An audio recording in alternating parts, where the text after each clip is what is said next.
Vamos seguindo aqui, então, com a nossa programação. Acho que, né, é uma mesa super importante, trouxe para a gente o quanto que dado é realmente crucial para entender o cenário do câncer. Não tem como a gente entender o que a gente está vivendo, como que o nosso sistema de saúde está estruturado, se a gente realmente não conhece, né? Não conhece os dados, e é com base nisso aqui que a gente passa a conhecer. Acho que isso conecta muito, né, como a Lu falou, com a nossa próxima mesa, que de alguma forma também vai puxar um pouquinho para a gente entender esse cenário da oncologia, que é para falar de regulação, que é para falar de fila de espera, né, para agendamento de consultas, exames, procedimentos, enfim. A nossa mesa aqui, então, né? Precisamos conhecer e agilizar as filas de exames e consultas. Antes de chamar aqui todo mundo, de apresentar os nossos especialistas, a gente tem uma participação especial da Carmen Zanotto, que é nossa enfermeira, ex-deputada eterna, né? Deputada federal, e hoje está nesse papel na Secretaria de Saúde de Santa Catarina. Santa Catarina tem um case interessante, né, em que eles vêm trabalhando muito em relação às filas de espera, em como a gente pode agilizar, e isso através de transparência. Eles têm ali um sisteminha, né, que dá realmente transparência para entender o lugar de cada paciente nas filas. Ela não pôde estar com a gente aqui ao vivo, mas ela gravou um vídeo, porque ela realmente queria mostrar aqui né, tudo que eles estão fazendo, para a gente também trazer como um caso aí interessante e discutir como expandir isso para o país. Então, vou pedir para a gente assistir aqui, então, a aula da doutora Carmen Zanotto, e aí a gente monta a nossa mesa. Bom dia. Eu quero, com muito carinho, com muito respeito, saudar a todos que estão participando desse nosso 14º Fórum Nacional da Oncologia. Quero saudar em nome da Lu, nossa querida Lu, saudar todos os dirigentes, todos os palestrantes e todos os participantes.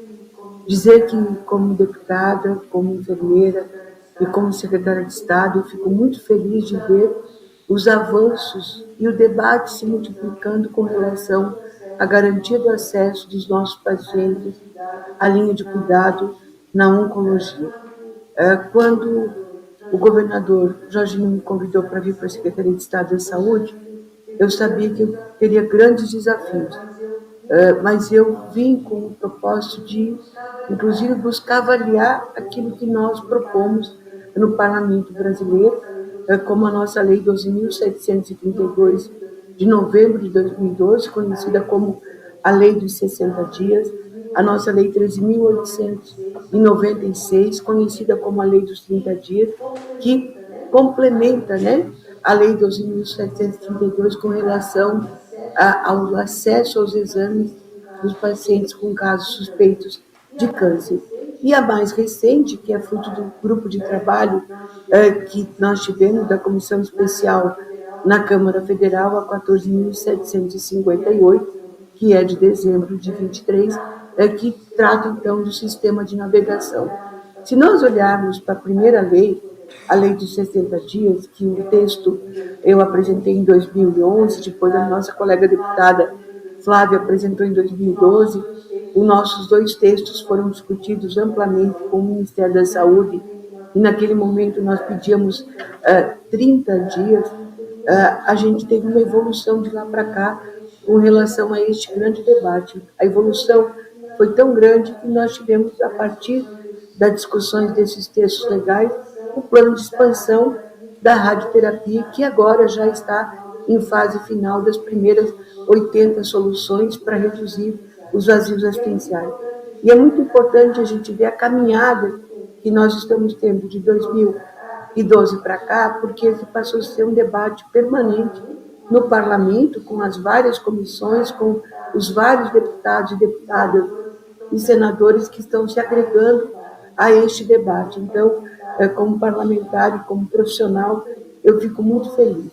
Como gestora, eu preciso dizer, e convidados, participantes, que nós temos grandes desafios. E eu coloco isso porque quando eu cheguei aqui na Secretaria de Estado da Saúde, em janeiro de 2023, nós estávamos com todos os pacientes de cirurgias oncológicas na mesma fila dos pacientes de cirurgias eletivas. E naquele momento nós tínhamos 105.540 pacientes aguardando uma cirurgia eletiva. A primeira coisa que a gente fez foi retirar os pacientes deste olhar geral de cirurgias eletivas e considerarmos todas as cirurgias oncológicas como cirurgias tempo-sensíveis. Ou seja, ela não é uma cirurgia que precisa ser executada amanhã ou dentro de 5 dias, mas ela não pode ficar perdida dentro do conjunto dos procedimentos oncológicos, dos procedimentos gerais das cirurgias eletivas. Então, passamos a ter um olhar específico para os procedimentos da oncologia. A partir, então, do olhar específico como cirurgias tempo-sensíveis, também nós vamos acompanhar e compreender o que estava acontecendo com relação à linha de cuidado, a garantia do acesso, por exemplo, de uma mulher com uma mamografia em mãos, com um nódulo que precisava ser biopsiado. Ela não era atendida no hospital de referência de oncologia, num CACOM ou num NACOM. Ela tinha que pegar aquela biópsia. Como eu estava dizendo, nós passamos a compreender e buscar compreender como acontecia o acesso dos pacientes, como, por exemplo, uma mulher com uma mamografia com nódulo de mama. Ela não era recebida num CACOM ou num NACOM. Independente do porte do município, esta paciente tinha que voltar para o município de origem e ficar se batendo, ou seja, buscando uma porta de entrada para fazer a biópsia deste nódulo de mama. O mesmo estava acontecendo, por exemplo, com um PSA alterado de um homem, para dar 2 exemplos práticos do que a gente passou a vivenciar. E aí nós começamos a discutir com a regulação estadual, nós temos o sistema CISREG, que não bastava nós ficarmos olhando para a fila dos pacientes cirúrgicos oncológicos. Nós tínhamos que garantir a linha de cuidado dos pacientes que tinham suspeitas de câncer. E aí nós criamos, então, e trabalhamos com o conjunto dos hospitais que atendem como CACONs e UNACONs, a garantia do acesso para fazer aquelas biópsias. E aí o paciente deixou de retornar para as suas cidades, independente do porte, e dentro da linha de cuidado passou a ser de responsabilidade da instituição habilitada para fazer os procedimentos oncológicos. E dando continuidade em todo esse processo, e como quem tinha apresentado o texto do que hoje é a nossa Lei 12.732, eu tinha que ter certeza do tempo de acesso para os procedimentos cirúrgicos. E aí a gente foi compreendendo. E aí aqui eu já quero deixar minha primeira sugestão, porque eu sei do trabalho intenso da Oncoguia no monitoramento das cirurgias oncológicas que esta organização da sociedade civil organizada tem na busca da garantia da redução do tempo. Não temos como avaliar todas as cirurgias que são realizadas na rede de saúde como um todo do Sistema Único de Saúde. Então, a gente criou um BI em que nós temos, e eu já quero apresentar para vocês aqui na tela agora, esse BI que nós chamamos de Painel de Monitoramento de Cirurgias Oncológicas. Ele está dentro do Centro de Informações Estratégicas da Saúde, do nosso Sistema Único de Saúde. Ele está na página também da Secretaria de Estado da Saúde de Santa Catarina. E neste BI, neste monitoramento, a gente tem todas as unidades habilitadas para o tratamento dos pacientes oncológicos, acho que vocês estão vendo aí na tela, né? Com a descrição se é um centro de atendimento adulto ou pediátrico, se tem a cirurgia, a quimio e a rádio, se só tem a cirurgia e a quimioterapia. E traz também no rodapé o que a gente destacou como as 3 principais leis que estão abarcando esse conjunto de ações que nós temos trabalhado no país com relação aos pacientes oncológicos, que é a 12.732, de 22 de novembro de 2012, que é a conhecida Lei dos 60 dias, a nossa Lei 13.896, que está complementando a 12.732 com relação ao acesso aos exames, E a última lei, que para mim é o grande desafio que nós temos pela frente, que é a Política Nacional de Prevenção e Controle do Câncer no Programa de Navegação. O programa de navegação, gente, se nós conseguirmos compreender a sua magnitude, é a linha do cuidado e é eu acompanhar a chegada deste paciente num desses serviços que estão na tela. Hoje eu consigo acompanhar o encaminhamento do CISREG, a chegada do paciente no Sistema Estadual de Regulação e a entrada dele no hospital. Mas eu não consigo saber ainda se o paciente que chegou lá no hospital, que estava com um nódulo de mama, foi biopsiado, se esta paciente deu negativo, recebeu as orientações, e graças a Deus, que bom que foi negativo, recebeu as orientações de fazer o acompanhamento dos exames periódicos. Ou se deu positivo e ela precisa fazer, então, uma quimioterapia de estadiamento, ou ela precisa ir já para a cirurgia oncológica de mama. Qual o procedimento? O sistema de navegação e o que nós estamos trabalhando aqui no Estado é para termos todo este acompanhamento. Quando ela chegou no hospital, qual é o procedimento que ela fez, se ela vai precisar, se ela vai ser só orientada e retorna daqui 6 meses, 1 ano, conforme a orientação da equipe médica, ou se ela vai precisar fazer uma cirurgia, uma quimio ou uma radioterapia. Então, esta parte ainda falta para nós com relação a toda a linha de cuidado que a gente implantou. Mas nós tínhamos que começar por uma parte.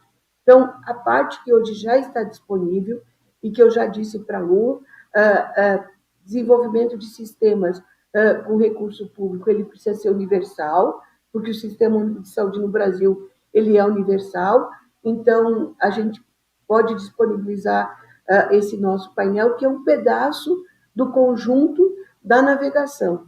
Então, eu vou mostrar agora como que a gente está acompanhando, na sequência, o acesso aos pacientes. Olha só, no dia que eu estava com audiência, que a gente fez uma reunião virtual com a Lu, eu estava com 81,4% de atendimentos naquele dia. Esse painel, ele é vivo, gente. Esse sistema, ele é vivo. Ele mostra para nós cada uma das unidades hospitalares que estão dentro do sistema de saúde da Secretaria de Estado da Saúde e como cada uma das unidades estão se comportando para garantir o acesso da cirurgia em, no máximo, 60 dias. Nós temos aqui, por exemplo, o Hospital Infantil Joana de Guzmão, que fica na capital, que é uma referência em oncologia pediátrica. O número de oncologia de pacientes pediátricos, ele é bem pequenininho, tá? Então, a gente está aqui em Florianópolis, com 100% dos pacientes, que é um só, dentro dos 60 dias. Joinville, que é um segundo hospital nosso pediátrico, ele já não está dentro dos 60 dias. Então, o hospital tem que nos dizer por que essas 2 crianças não estão sendo operadas dentro dos 60 dias. Elas não têm condições clínicas da cirurgia, então não pede a IH. Faz os demais procedimentos do atendimento desta criança. Por isso que a outra parte do acompanhamento, desde que o CISREG colocou dentro do hospital, é fundamental. Tá? Ele é fundamental. Então, vamos continuar. Eu tenho aqui hospitais com 100% já, hospitais com 86%, 87%, mas tem um hospital com problemas, que é o meu Hospital de Lages, por exemplo, que é a minha base, que é meu domicílio. Ele está com 56%. Quer ver? Vou subir um pouquinho aqui. Só um minutinho. Mais um pouquinho.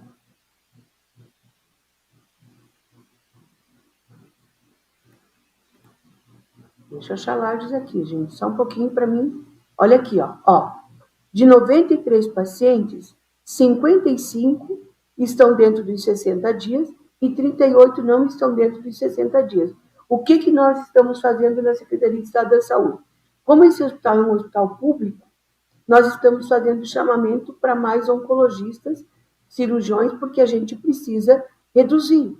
Se os outros estão reduzindo, todos têm que reduzir, todos, exceto que o paciente tenha sido inserido no sistema sem fazer outros procedimentos, por exemplo, uma quimioterapia de estadiamento, tá? E aí os médicos têm que alimentar um sistema interno que a gente tem de acompanhamento por hospital com o nome de cada um dos pacientes. Em função da Lei de Proteção de Dados, a gente não tem aqui no BI o nome dos pacientes, tá? A gente tem as unidades, tem o tipo de cirurgia que está na fila sendo executada, superior ou não a 60 dias, tá? E por que eu destaco que a gente só tem como monitorar, se a gente quer realmente avançar no sistema, a gente vai precisar monitorar só os CACONs e o NACONs. Não tem como a gente fazer monitoramento de pacientes que chegam na porta de entrada de hospitais gerais, que fazem uma cirurgia oncológica, mas eles não estão habilitados. Fica muito difícil. Então, nós optamos por acompanhar par e passo os pacientes dos serviços de CACONs e UNACONs. Vamos mostrar para vocês, aí vocês podem, quem quiser entrar, depois ficar navegando, nós também estamos à disposição. Aqui nós acompanhamos, gente, a quantidade de cirurgias realizadas entre 2022 e 2023, tá? O tempo de espera, por exemplo, em 22 o tempo de espera era de 68 dias, hoje nós estamos com 57 dias, e o desafio é a gente cada vez mais reduzir o tempo de espera por tipo de procedimento cirúrgico oncológico, tá? Então, aqui dá para navegar e ter vários e vários detalhes que pode ser útil para uma unidade ou para um estado e não se achar interessante para outros. Eu queria mostrar aqui, gente, nesta tela, para mim é o ponto mais importante. O nosso desafio é chegarmos todos os pacientes sendo operados nos prazos das nossas leis, que não é só cirurgia. A lei não fala só da cirurgia. Ela fala daqui, após a biópsia, né?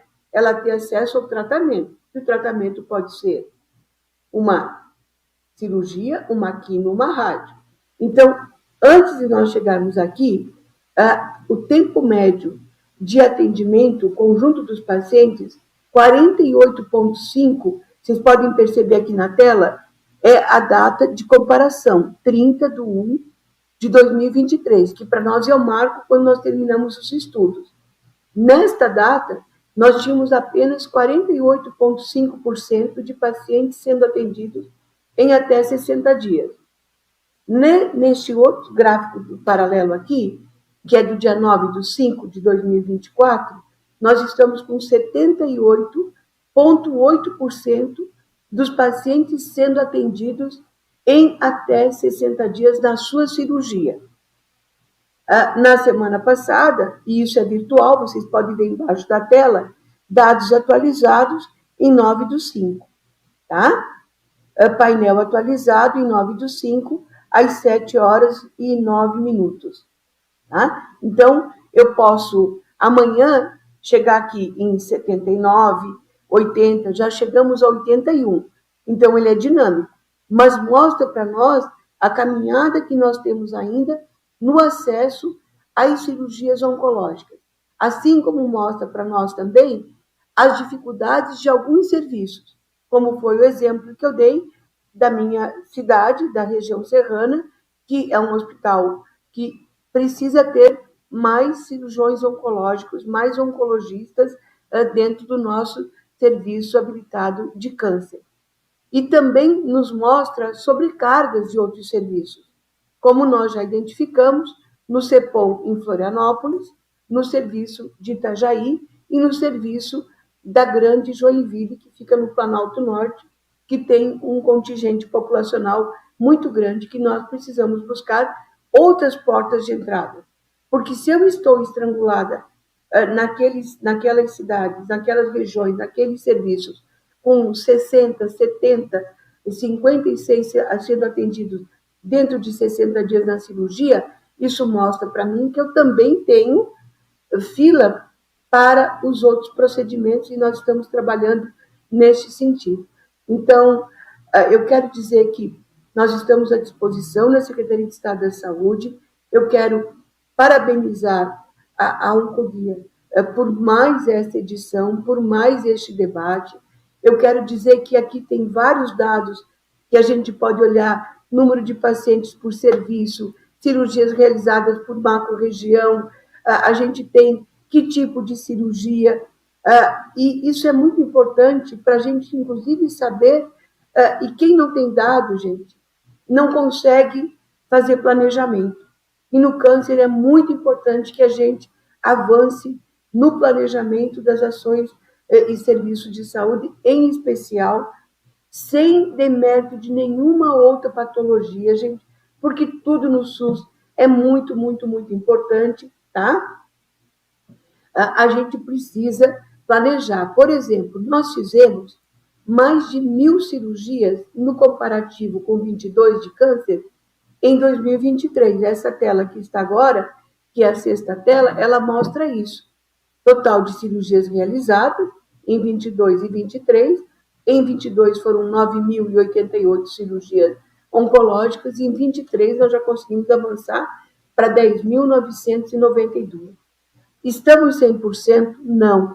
Só vamos estar 100% quando, na tela 2, a gente tiver todos os serviços com 100% dentro dos 60 dias.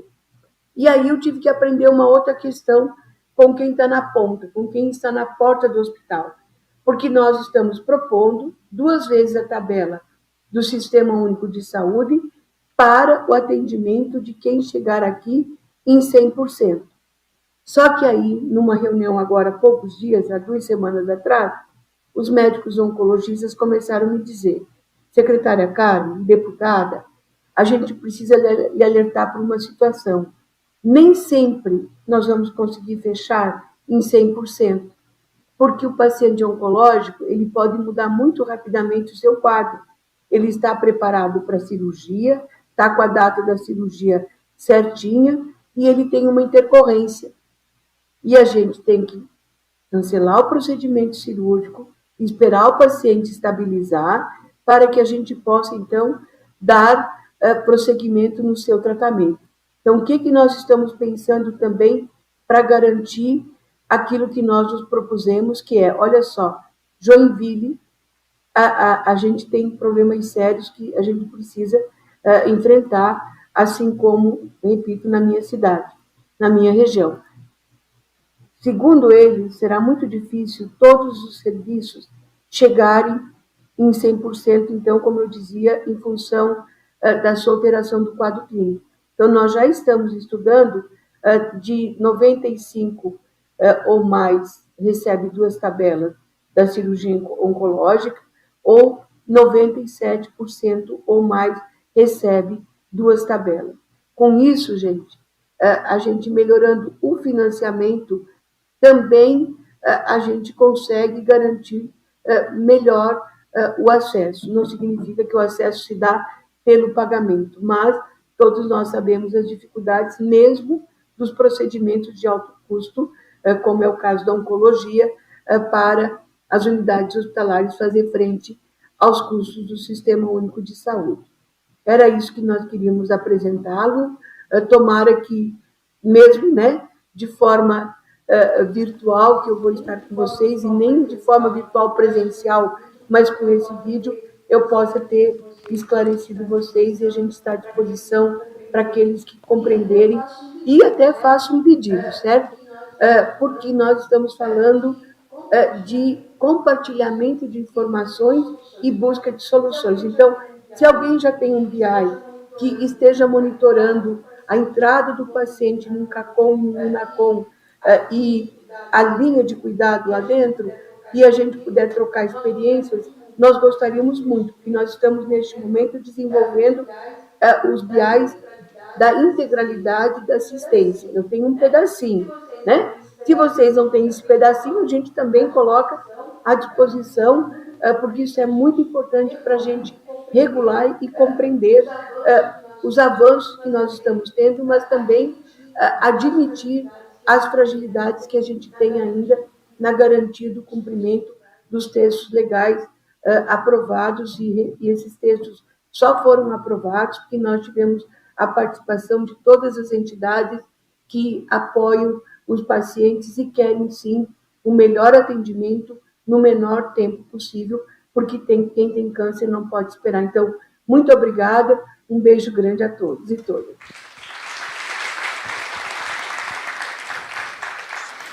Bom, a gente quis, né, começar essa mesa, mais uma vez, trazendo para vocês, né, gente, acho que uma outra bandeira que a gente defende tanto, que é transparência nos dados. Né? Então, acho que a Carmen traz aqui, né, de forma muito transparente. A gente fez uma conversa muito especial com ela há uns 10 dias, e ela falou, nossa, Luz, tem uma coisa que eu preciso te falar, quanto mais transparente eu sou, mais eu apanho. Ela falou, né? Trazendo, né, as dores do gestor, mas também falou, né, o quanto foi muito rico, o quanto é muito rico para ela olhar, né, esse BI e tomar decisão, né, gente? Falar, nossa, tem mais esse tipo de cirurgia aqui, o que eu faço? Como é que eu tomo decisão? Olhando ali, realmente, para todos os dados, né? Então, eu tenho agora uma apresentação para vocês, vou pedir para colocar na tela. E o quanto a gente quer falar um pouquinho, né, sobre a relevância da gente conhecer obviamente, agilizar essa fila de espera e esse próximo passo que a gente fala tanto no Oncoguia, né, para garantir que esse paciente não perca tempo. E isso a gente vê, infelizmente, acontecendo o tempo inteiro, né? Então, a gente já olhou um pouquinho dos números e eu começo contando, então, para vocês um caso, né, de um familiar que ligou para a gente em agosto de 23. Na verdade, ele contou para a gente que, em agosto de 23, ele iniciou seu processo de investigação sobre suspeita de câncer, teve uma biópsia realizada em dezembro de 23, confirmou o diagnóstico de câncer de faringe. Nesse período, foi identificado um nódulo de pulmão, considerado uma calcificação benigna, sem investigações adicionais. O paciente teve uma piora clínica, com internações sucessivas. Em fevereiro de 24, ele sofreu uma hemorragia, sendo encaminhado à UTI. Durante a internação, foi descoberta uma meta pulmonar. Em abril de 24, esse paciente faleceu. Ele não chegou a receber nenhum tipo de atendimento. E aí a gente tem aí, né, já um ponto aí para a gente, a causa morte sem assistência. Né? Paciente com suspeita de câncer de fígado, também aguardava realização de exames adicionais para confirmação de diagnóstico e estadiamento. Após piora clínica, foi internado em um hospital em março de 24. Durante a internação, seguia sem perspectiva sobre o encaminhamento e regulação para a realização dos exames e início do tratamento. Faleceu alguns dias depois da sua internação, sem confirmação do diagnóstico do câncer. Bom, a gente fala muito no onco, né, dessa fase do será que é, né? Será que é, né?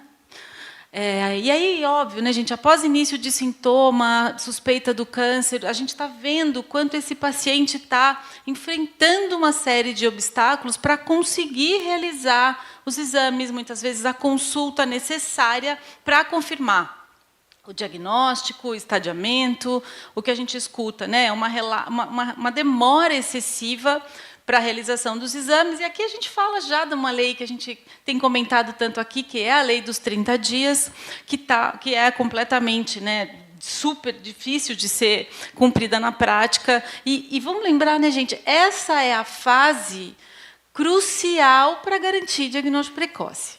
Essa é a fase, né, que se a gente quer mudar essa realidade, entender o que está acontecendo, achar o câncer pequenininho, né? Estou lembrando aqui na fala do Dr. Rodrigo ontem, né, que ele fala tanto que para curar o paciente a gente tem que fazer cirurgia.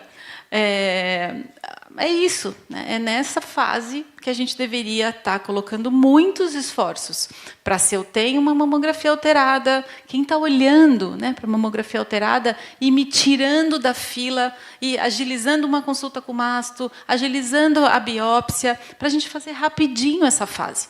E essa fase a gente vê que os pacientes ficam ali muito inseguros, né? Então, trazendo relato de pulmão, então, um paciente com tosse, dor no peito, falta de ar, procurou um médico em julho de 22, que pediu a realização de uma biópsia. Mais de um ano depois, o paciente ainda não tinha sido chamado para a realização da biópsia pelo SUS. E aí ele foi lá, pagou a biópsia.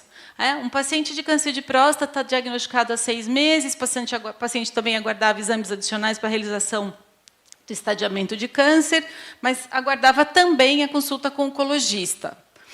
Então, diante do câncer, né, gente, tratar é urgente. Eu começo a falar com vocês de uma outra fase. E aí, né, uma vez diagnosticado, os pacientes também relatam uma série de desafios para esse início do tratamento. Então, demora é o mais comum, claro, tem essa questão da demora. A gente botou aí, né, cadê o onco? Tem alguns lugares aqui de São Paulo, estou falando de São Paulo até, né, que não tem o oncologista rápido. E é o onco que, muitas vezes, o paciente precisa ser visto pelo oncologista para que ele peça os exames, para que aconteça a fase do estadiamento, para que ele olhe os exames e aí ele pense, com todas essas informações em mãos, qual é o tratamento que esse paciente precisa, né? Óbvio que, às vezes, dentro do próprio serviço de saúde, o paciente também fica esperando.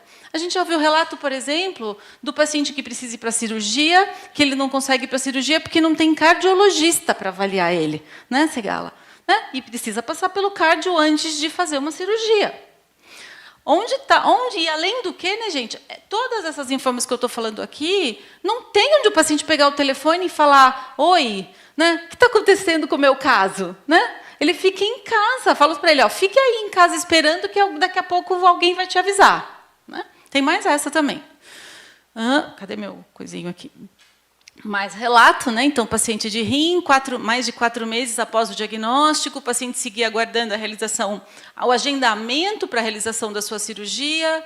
Após 6 meses sem resposta, o paciente optou por buscar a judicialização e acabou entrando com uma liminar para início do tratamento, né? Paciente de câncer de mama também nunca foi informada sobre o seu tipo de câncer ou quais tipos de tratamento está realizando. Ela traz, acho que, uma dor que a gente ouve muito dos pacientes, né? Desse desafio de a cada consulta ser atendida por um médico diferente. E ela sentiu aqui que, em algum momento, ela foi, inclusive, coagida a não ter o direito de procurar uma segunda opinião, ela aguardar 2 meses para realizar o agendamento da próxima consulta necessária para a prescrição da sua próxima sessão de quimioterapia, né? Uma paciente de câncer de endométrio, em dezembro de 23, paciente diagnosticada com câncer de endométrio, aguardando cirurgia, buscou atendimento em uma unidade de saúde após sangramento excessivo. No hospital, descobriu que sua cirurgia havia sido agendada para setembro de 23, só que ela nunca recebeu essa informação, né? Em abril de 24, ela ainda está esperando o agendamento da sua cirurgia, né? Então, estou trazendo aqui, né, gente? Tirem suas conclusões do que está faltando, né? Do que a gente está precisando para arrumar. Claro que, quando a gente fala da lei dos 30 dias, a gente tem ainda, lembrando, né, com o dado disponível, porque a gente também não tem o dado completo disponível, 45% dos pacientes têm a lei dos 60 dias descumprida, e a gente precisa repensar essa reorganização do cuidado oncológico, e aqui esse é um dado, inclusive, que a gente apresentou aqui em São Paulo, numa audiência pública na Assembleia, e o que a gente vê né, o paciente, muitas vezes, diante da realização de exame, consulta, né, dificuldade para o tratamento em tempo hábil, a gente não está, obviamente, conseguindo cumprir nem lei dos 30, nem dos 60. Em São Paulo, a gente tem um documento que a gente é super fã, que é o protocolo de alta suspeição, que a gente sabe que tem enormes desafios para acontecer na prática. Essa regulação do paciente, ela não é transparente, ela não tem prazos estabelecidos. Lembrando que, aqui em São Paulo, a gente teve já a aprovação de uma lei que diz que tem que existir transparência nas filas. Acho que a gente vai conversar um pouco sobre isso. E também a gente sente muitos problemas na comunicação entre os serviços de saúde e o paciente. Então, bom, gente, não estamos diagnosticando precocemente, a gente vê constantemente os pacientes esperando. Aí a gente fala tanto aqui, né, de desfecho, de qualidade de sobrevida, de qual é o dado que a gente quer. Infelizmente, o que a gente está vendo, né, com essa espera, é uma evolução do quadro clínico durante essa espera. A grande maioria dos casos, o paciente chega, sim, avançado ou metastático. E, além do que, a gente tem acompanhado alguns casos, a gente está fazendo uma pesquisa muito interessante com pacientes de câncer de pulmão, e é incrível o quanto ele, né, o quanto ele muda. Né? Então, ele até começa pelo postinho, ele consegue passar com o médico, mas aí ele está esperando para fazer uma tomo, ele vai lá e paga a tomo, aí ele conseguiu pagar a tomo, ele volta para o postinho com o exame feito, aí ele consegue passar pelos usos. Ele tem essa questão, né, do que a gente chama de toxicidade financeira. Então, são os custos aí que o paciente vai pagando do bolso para ir dando conta e para ir tentando agilizar, de alguma forma, essa corrida, né, tão agoniante de tentar ter seu diagnóstico fechado e, muitas vezes, o seu início do seu tratamento acontecendo. Também estamos falando aqui de judicialização e, obviamente, essa coisa tão triste de a gente acompanhar esse ano. Aqui em São Paulo, a gente acompanhou 3 pacientes que faleceram antes mesmo de terem fechado o seu diagnóstico. A gente fala isso o tempo inteiro, né, e a gente sente muita falta disso, de sentir de verdade que o câncer é prioridade no nosso país. E aí, alguns outros pontos para a gente falar. Né? O profissional de saúde, acho que está na ponta, né? Na atenção básica, que está, muitas vezes, na secundária, eles precisam, né, gente, ter capacitação para pensar e para se incomodar e para, pelo menos, se perguntar, ops, será que é? Né? Será que é câncer? Né? E, claro, que se esse gatilho virou, o que eu faço com essa informação? Né? Qual é o caminho que eu posso, de repente, agilizar para que essa demora não aconteça? Tem uma questão da regulação, sem dúvida nenhuma. Né? E, assim, aqui em São Paulo, a gente tem o CROSS, a gente tem um outro sistema de regulação, mas como é que a gente garante também, né, que, se é um caso oncológico, que de verdade essa regulação aconteça, que esse paciente seja priorizado de alguma forma? E aí, acho que a Carmen traz esse exemplo, a gente gosta muito, porque é possível tornar os processos transparentes, é possível. Né? Não é? A gente já ouviu de gestor, mas o paciente não vai entender. Mas não consigo conectar os sistemas. A gente está vendo aqui que dá. Né, que é possível, sim, e acho que essa parte de educar a população, tem que existir o processo de educação da população. Né? Se hoje eu sou a 15ª da fila e amanhã, provavelmente, eu posso virar a 50ª, isso pode acontecer, mas é porque os critérios de urgência vão estar claros e todo mundo vai entender qual é o critério de urgência. Por que, de repente, eu posso estar, sim, demorando um pouquinho mais para ser atendido? A gente tem que falar o tempo inteiro, né, de ampliação e melhorar realmente o financiamento dos hospitais. Então, aqui na mesa agora a gente tem a voz do Pascoal, né, trazendo também, olhando para os hospitais da BIFIC, os desafios que eles também sentem ali para cuidar e para oferecer esse tratamento da melhor maneira possível. A gente tem a ampla discussão, né, gente, da gente oferecer tratamento efetivo, de verdade, e acesso à equipe multi. Então, tem muita coisa aqui para a gente conversar, e eu paro por aqui e já chamo os meus colegas aqui da mesa, né, os nossos convidados. Obrigada. Aline, você volta para a mesa, Aline. Pascoal Marracini, por favor, Pascoal, venha para a nossa segunda mesa com a sua presença. Tiago vem para a mesa também. Agora, a Sônia Freire, que está aqui com a gente. A Sônia é coordenadora, então, da Rede Hebe Camargo aqui em São Paulo. E a Elaine Gianotti, que está aqui como assessora técnica do COSENS. Obrigada, Elaine.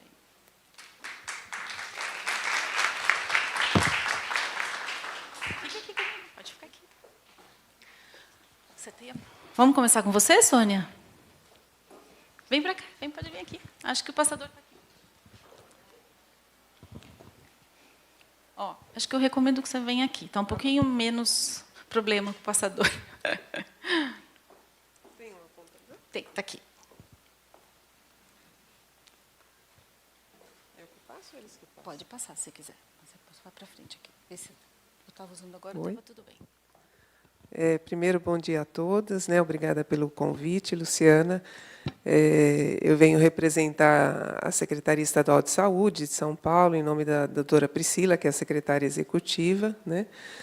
E a doutora Raquel, que, na verdade, coordena a regulação do Estado, né, que não pôde estar presente, que eu acho até que o tema seria mais afeto a ela, mas nós vamos mostrar um pouquinho, né, do que acontece aqui no Estado de São Paulo.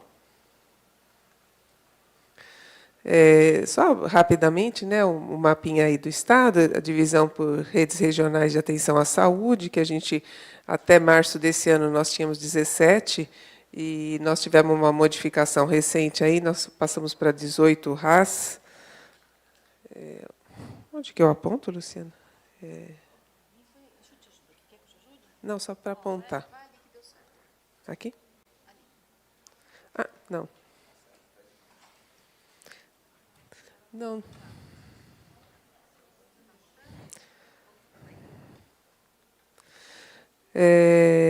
Só lembrando a rede estadual aí, né? A gente tem em São Paulo uma rede robusta, né? Com 87 serviços oncológicos aí, 14 CACONs, né? 8 hospitais de cirurgia oncológica, 65 UNACONs. E aí, quando a gente olha para a nossa realidade, a gente vê que aqui na região metropolitana de São Paulo, que são as RAS de 1 a 6, né, onde a gente tem a maior concentração da população, né, a gente tem um déficit claro de oferta de serviços oncológicos, né. Quando eu vou para o interior, a gente olha lá naquela coluna, né, o que é esperado e o que é existente, né. Raramente eu tenho algum problema em relação a essa oferta. Na região metropolitana, infelizmente, a gente tem déficit de serviços oncológicos. Tá? Isso para a gente está bem claro. Falando um pouquinho, né, do painel de oncologia, que acabou de ser instituído, né, como a ferramenta aí oficial para acompanhar os tempos, né, esses tempos que a gente está falando, né, entre diagnóstico e tratamento, né. A gente tem um problema grave em relação a isso, em relação principalmente à identificação do paciente. A gente vê, por exemplo, para a gente aqui no estado de São Paulo, né, em 2023, eu tenho praticamente 60% dos casos sem informação de tratamento. Isso significa que eu não tratei os pacientes? Não, né? Significa que eu não estou conseguindo cruzar o dado entre o laudo da biópsia e o dado do início do tratamento, né? Então, isso é uma questão fundamental. Então, o painel está instituído como a ferramenta oficial aí para acompanhamento desses tempos, mas ele traz uma série de questões que ainda não foram resolvidas para a gente poder realmente ter um cenário desse acompanhamento. Isso é uma fala que acabou de ter na mesa anterior, até quando o professor falou, eu ainda fiquei pensando, eu falei assim, é um dado da FOSP, né, do RHC, que mostra exatamente isso. O paciente que entra pelo serviço, né, e faz o diagnóstico no serviço oncológico, o tempo, na verdade, de início para o tratamento é muito mais rápido do que o paciente que vem da rede e que faz o diagnóstico na atenção básica ou na atenção especializada para iniciar o tratamento. Mesma coisa que ele repetiu, quando ele entra com o diagnóstico, se repete os exames, né? Então, a gente prolonga mais ainda esse tempo. Aqui, em relação, né, ali era câncer de mama, aqui em relação à próstata, a mesma situação. Então, o tempo de espera é muito maior do paciente que vem com o diagnóstico já para o CACON e para o NACON, né, diferente do paciente que entra por um ambulatório do próprio serviço. A Luciana já falou, né, a gente tem trabalhado aqui no Estado com o protocolo de alta suspeição, nós estamos fazendo oficinas regionais. Principalmente, o que é o principal dado do protocolo de alta suspensão? É a gente priorizar os casos, né, com suspeita de câncer e que esse paciente seja, né, ele passe na frente do outro. Eu não posso deixar um paciente com uma forte suspeita de câncer e o protocolo de alta suspeição, ele traz lá o descrito quais são os sinais e sintomas dessa suspeita, na fila comum da regulação para ficar aguardando 6 meses, né, um exame. Então, esse é o objetivo principal, né, desse encaminhamento oportuno, e a gente vem trabalhando com as regiões para a gente ver se a gente consegue, de alguma forma, efetivar isso, né. A gente tem um protocolo de acesso, né, e que, nesse protocolo de acesso, foi flexibilizado na entrada. Então, eu diria que no protocolo anterior, hoje, por exemplo, uma paciente com suspeita, né, um BIRADS 4 e 5, né, ele entra direto para o CACOM e no NACOM. Ele não precisa ficar aguardando uma biópsia na rede, né? Então, para alguns tipos de câncer, a gente mudou a forma de acesso para que ele acesse mais rapidamente o serviço. Falando um pouquinho da regulação, aí, que seria a parte da Raquel aqui, né? Então, a gente tem um sistema informatizado de regulação, né, que a gente chama de CIRESP, que quem operacionaliza é a CROSS, né? O nome oficial aí é a CIRESP. Aqui tem a quantidade, na verdade, de serviços que a gente tem na gestão estadual e na gestão municipal. Lembrando que eu tenho oferta de serviços na gestão municipal que não estão na minha regulação estadual, né? Até porque o SUS é tripartite, eu não posso obrigar ninguém a usar o meu sistema, né? Então, tem municípios que têm sistemas próprios de regulação. Isso é só uma evolução para a gente ver no dado do CIRESP, aí, que ele foi criado lá em 2014, né? Esse dado de regulação, de solicitação que eu tenho recebida e o que eu tenho de agendamento. Isso é interessante, a gente olha, né, a gente fala assim, poxa, não tem oferta, né? Quando a gente olha no ano aí, o que a gente teve de oferta, até distribuído aí por Departamento Regional de Saúde, então 124 mil aí em 2022, 143 mil em 2023, mas quando a gente olha o agendado e o que eu tenho de perda primária e absenteísmo, é muito triste, né? Por que eu tenho perda primária? Porque eu tenho oferta que eu não uso, né? Então, por exemplo, sobra oferta de câncer pediátrico, né? Sobra oferta de oncomasto, né? E eu tenho falta de oferta. Então, por exemplo, dentro da urologia, eu preciso do CID de câncer de próstata. E aí sobra oferta de câncer de testículo, né? de câncer de bexiga. Então, a gente tem uma oferta grande, mas eu diria que a distribuição e a utilização, né, não está adequada. A gente criou, né, dentro do módulo do CIRESP, um dado que é para você acompanhar o paciente depois que ele entra. Então, quando ele entra na primeira consulta, ele não entra para fazer o tratamento, ele entra para rever o diagnóstico, para confirmação. Então, quando é que ele realmente vai fazer a químio, vai fazer a rádio ou vai fazer a cirurgia? Então, foi implantado um módulo para que o próprio prestador, o CACOM, o NACOM, alimente esse dado e mostre, olha, ele entrou tal dia ele foi para a cirurgia, tal dia ele foi para o hormônio, para cuidar. Então, assim, tem todos os dados, né? E aí aquela coisa que a gente sempre ouve, né? Mas é uma coisa mais para preencher. Mas se a gente não fizer isso, a gente não tem o dado, né? O RHC, que é o registro do prontuário do paciente, ele traz um dado posterior, né? Esse seria um dado, né, em tempo real para a gente olhar. Paciente, tá? Então, a gente vê que é muito pouco frente à nossa demanda ainda de quem está preenchendo esse dado, né? Aqui um pouco da questão do lado do tempo de agendamento. Então, a gente tem o comprimento aí, né, do agendamento até 60 dias, né, após a inserção na regulação. A gente observa que em 2023, né, teve um comprimento melhor aí, né, em dezembro até julho, depois caiu um pouco, 84%. Só que isso não significa o tempo entre o diagnóstico e o tratamento, né? Esse é o tempo de regulação, é o tempo que ele foi inserido na fila e o tempo que levou para ele agendar a sua primeira consulta. Isso é a nossa fila atual. Aí, isso é um retrato, na verdade, do dia, né? Porque a gente sabe que a fila ela muda diariamente. Aí, né? Então, no dia 1º aí de maio, na fila da regulação estadual, eu tinha 1.436 pacientes, principalmente, né, no DRS-1, que é a região metropolitana de São Paulo, e no DRS-7, que é Campinas, né? É o meu maior volume de pacientes aguardando para serem inseridos, e aí as especialidades que eles estão aguardando. A gente criou uma agenda de colonoscopia, né, para alta suspeição.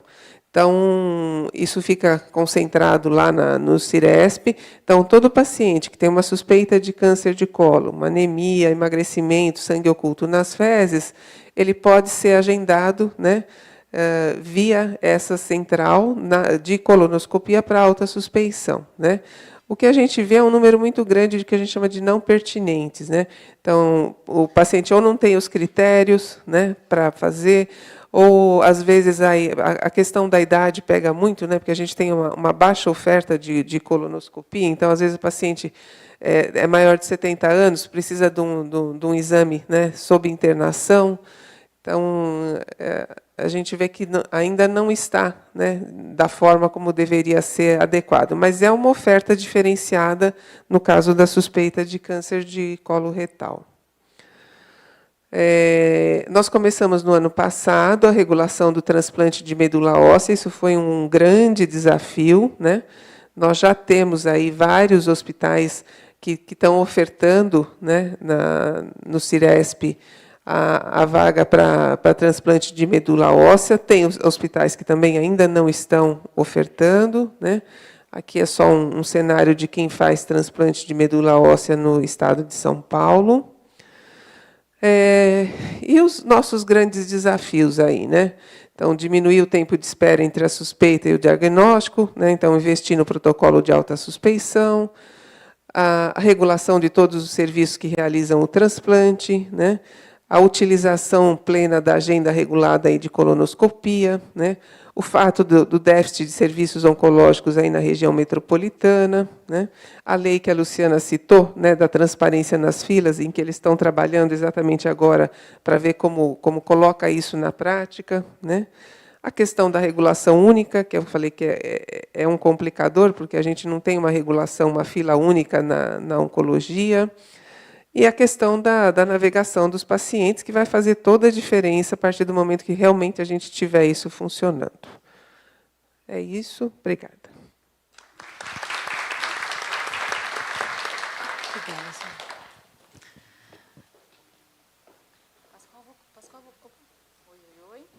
Oi. Pascoal, acho que eu vou começar com você.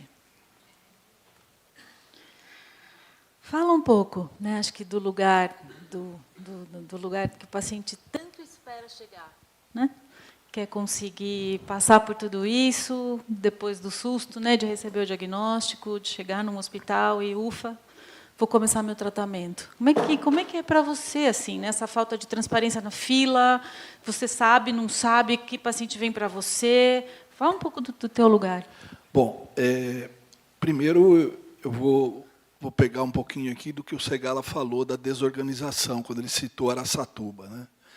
Eu acho que o serviço, né, em termos de nacional, ele é bem desorganizado em relação à própria regulação. Esse é o retrato nacional que a gente vê. Eu acho que já há uma dificuldade muito forte na atenção básica para chegar em consultas, diagnóstico, né? Eu acho que a lei ela é bem descumprida no seu geral, isso que a gente vê, pelo menos nos hospitais da própria BIFIC, né? Eu acho que não é o paciente que tem que correr atrás da vaga, né? Como você estava relatando, você colocou aí, né? Eu acho que isso é uma coisa que é uma obrigação do poder público, né, em fazer isso. E o que a gente vê hoje, que a melhor regulação que existe no país é o doutor consulta. Ele vai lá, ele faz a consulta, ele faz o exame. É isso que está fazendo com que o paciente acabe andando na fila, né?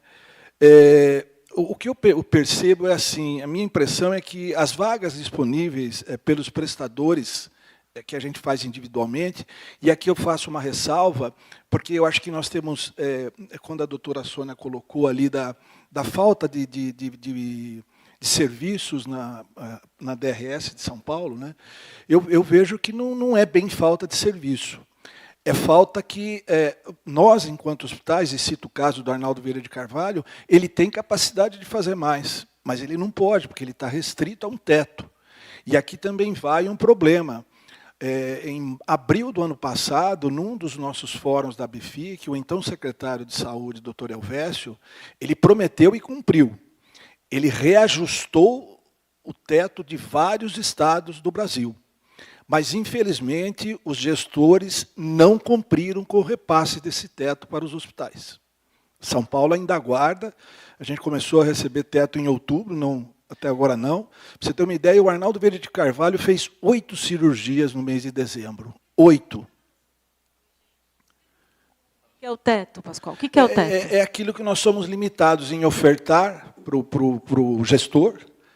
Consultas, exames, radioterapia, quimioterapia.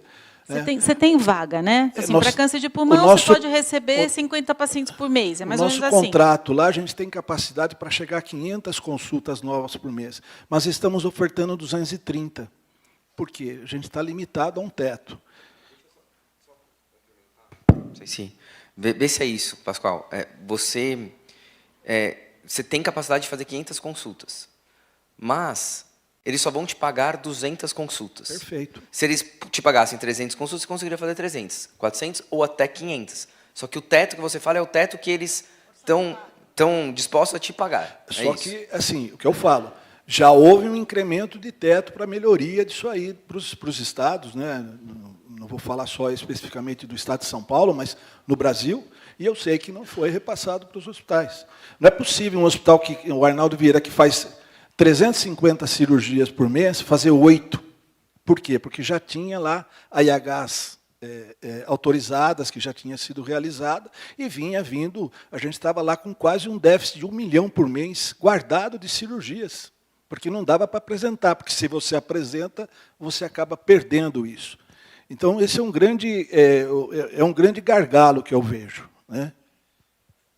Outro ponto que eu coloco, né, em relação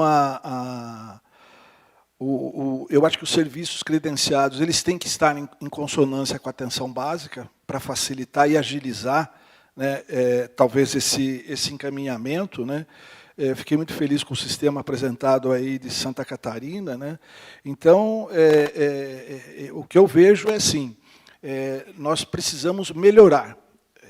Eu estou citando esse caso porque eu fiquei assim indignado, né? Não é o Estado de São Paulo, é o município, que é o sistema SIGA, que eles estavam aqui num evento que eu participei há 2 meses atrás, com 3.400 pacientes numa fila de espera. Desses 3.400, mais de, para vocês terem uma ideia, 390, 700, 1.000, 1.200, 2.000 pacientes estavam há mais de 60 dias aguardando. Não é possível isso. Então, eu entendo assim que o município de São Paulo, que é o maior município do país, você está com mais de quase 3.400 pacientes numa fila de espera. É inadmissível isso, né? E, assim, parece que é uma coisa normal, né? Parece que é uma coisa tranquila. Você falou do financiamento, eu acho que o Estado de São Paulo está sendo muito feliz com a criação da tabela paulista, eu acho que isso está ajudando muito, mas é aquilo, a gente quer trabalhar, a gente quer produzir, né? E para isso a gente precisa realmente ter aí essa autorização, né? Do nosso gestor. Cito um caso, por exemplo, da Bahia, o Hospital Aristides Maltês, ele é regulado, ele oferta lá as consultas, mas ele não quer saber, o paciente bateu na porta dele, ele coloca para dentro, ele coloca, né? E ele vai gerando. Outro dia ele já estava com um déficit lá de faturamento, aí ele acionou o poder público, ganhou no poder público o pagamento desses serviços prestados, executados e não pagos. Mas é a filosofia que ele tem. Ele falou, o paciente está aqui na porta, já está com a biópsia, correndo, desesperado, o que eu vou fazer, né? Então, assim, para finalizar, né, por mais que os hospitais, as ONGs, a mídia informem que o câncer não é fatal, Luciana, por aquilo que você apresentou, o nosso momento é que um câncer no país hoje é uma sentença de morte. Infelizmente, essa é a nossa realidade. Eu não vejo assim avanços, né? Eu vejo que a gente precisa mudar a portaria da regulação, que é de 2008, acho que ela precisa ser revista, nós estamos falando aí em quase 20 anos de uma portaria que foi editada, então a gente precisa. Agora, para mudar essa regulação, eu acho que tem que haver um maior entrosamento entre gestor e prestador.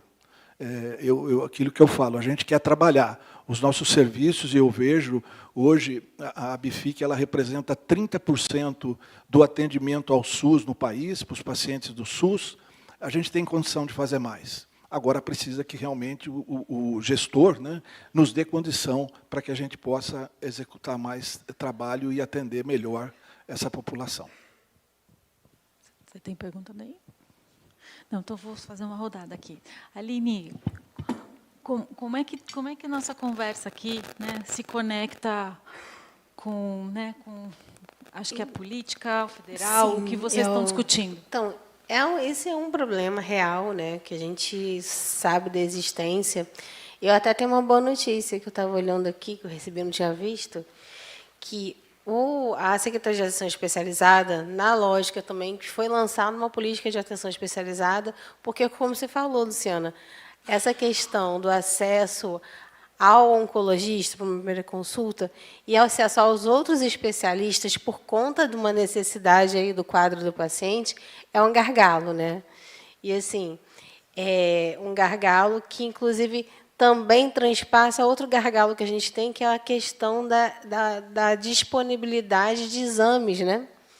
Tanto para confirmação diagnóstica como para acompanhamento do próprio paciente, que vai precisar fazer. Então, lá no Ministério, a gente estava discutindo uma estratégia, né, de acesso integrado a esse diagnóstico, né, em forma de pacote e também de acesso ao especialista, né? Porque nós também... Esse é o programa novo, né? Então, aí ontem saiu a portaria já instituindo as regras para que os gestores façam adesão a esse programa. Mas como que o gestor vai fazer adesão a esse programa? Ele vai ter que fazer um levantamento da sua rede, da sua necessidade. Foi como a Sônia apresentou. Eu tenho uma necessidade de 1.000 vagas para fazer uma biópsia. Eu preciso realmente de um aporte financeiro para que eu consiga contratualizar com os prestadores para que eles façam isso. Então, aí o Estado, e assim, o gestor municipal ou estadual, vai fazer um estudo e criar um plano para que possa apresentar para o governo federal, e esse plano vai ser analisado da forma da viabilidade de ofertar isso. Mas eu queria apontar da fala da Sônia uma coisa muito interessante e crucial, que é a questão da autossuspeição, né? E a gente, lá também no Ministério, estamos trabalhando num protocolo nacional de autossuspeição, tanto para pediatria quanto para todos os tipos de câncer. Então, assim, mas para você ver, né, Sônia, como que essas oficinas regionais, isso qualifica. Eu quero contar uma história aqui, que essa questão, uma vez eu fui numa audiência jurídica, rapidinho, não vou demorar, e que era a promotoria a Defensoria da União, que abriu um processo que tinham no local, numa região de um estado, uma fila de 200 pacientes aguardando tratamento. E fomos todos, né, Estado, município, prestadores ali habilitados para a reunião. E o que ficou evidenciado? Que essa fila estava desqualificada da qualificação, da regulação. Ou seja, você tinha pacientes ali. Como é que era redirecionado o paciente? Por ordem de chegada. Não tinha uma avaliação clínica desse paciente, de risco. Aí, assim, o Ministério se colocou, porque a área de regulação é o DERAC, né, estava presente, nós nos colocamos à disposição de ir lá elaborar a regulação. Porque os pacientes não era uma questão de não ter vaga, era uma questão de organização. Então, assim, eu acho que quero parabenizar também a deputada Carmen Zanotto com a questão do painel, acho que ficou super interessante, a questão da transparência.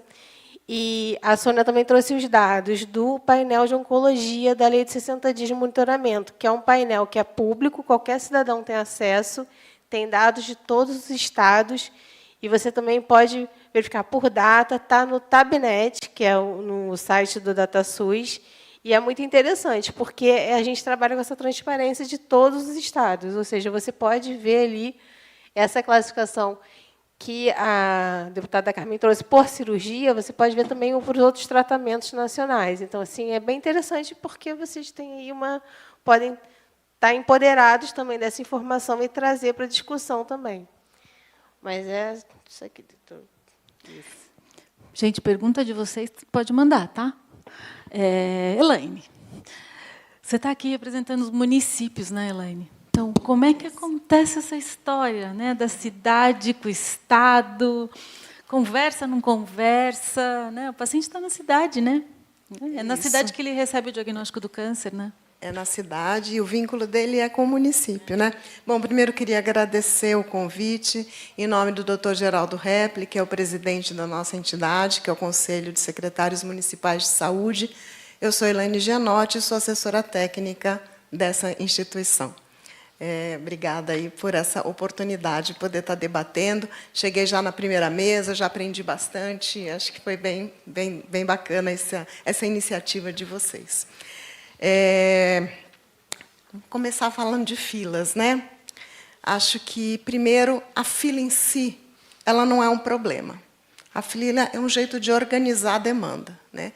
Aliás, é um jeito civilizatório de se organizar acesso a qualquer coisa, né? A gente faz fila para ir no cinema, né? A gente faz fila para o banco. Então, fila não é um problema. O problema é quando a gente não conhece essa fila. Todos os países que têm sistemas universais têm filas. Isso é importante a gente saber. Não é porque a gente é mais pobre, porque a gente é mais carente, que nós temos fila, né? Canadá tem fila, o NHS inglês tem fila, a Espanha tem fila. Agora, qual é o nosso problema no SUS com filas? É porque, de fato, a gente não faz o que a gente chama de gestão de fila.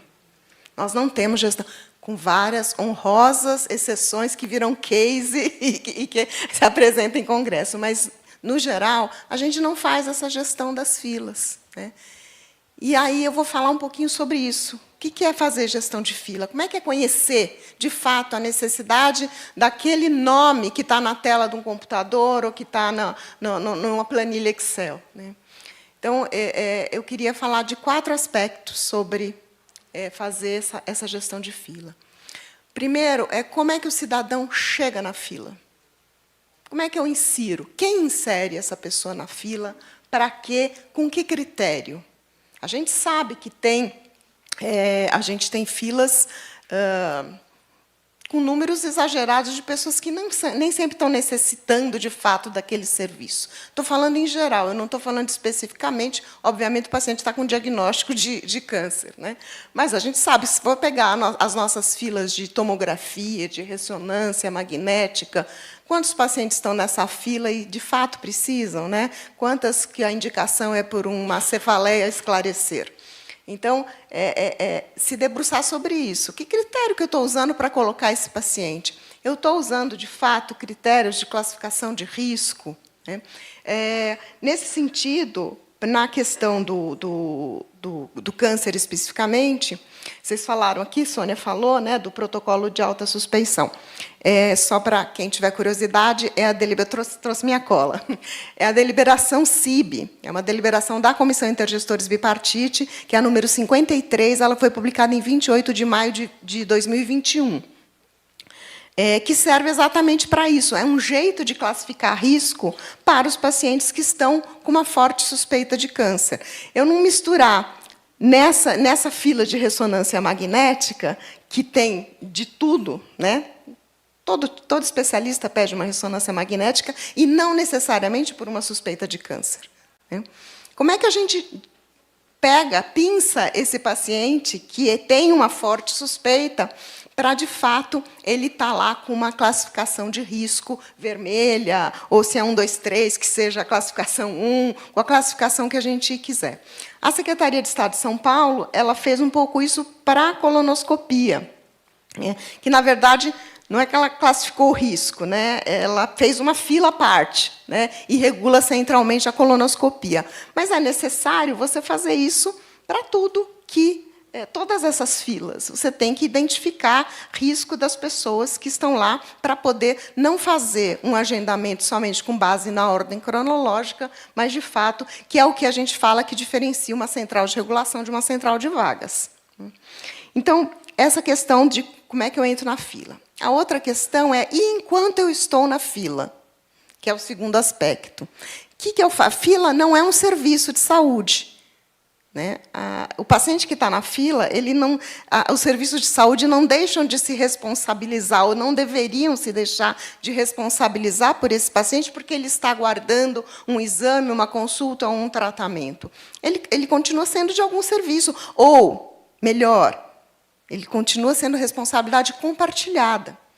O solicitante que pediu lá um determinado exame, ou uma consulta com o especialista, ele continua tendo responsabilidade sobre aquele cidadão que está na fila. Ele está esperando, mas ele é meu paciente. Por outro lado, a regulação que recebeu este pedido também tem que ter uma responsabilização sobre isso, e não só agir de uma forma burocrática, né, de estar no protocolo, não está no protocolo, devolve, vai, né, mas ter uma responsabilidade sobre o cuidado daquele paciente.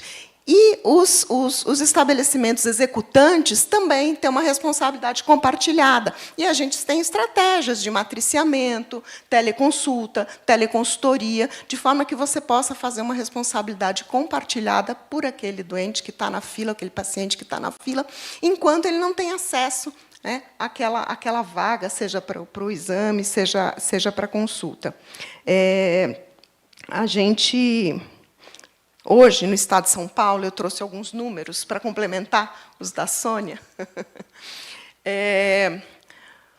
O Ciresp, que é o Sistema de Regulação do Estado de São Paulo, esse dado é de março de 24, pode ter alterado, na verdade, a cada hora muda, né? Mas só para a gente ter uma ideia de um painel.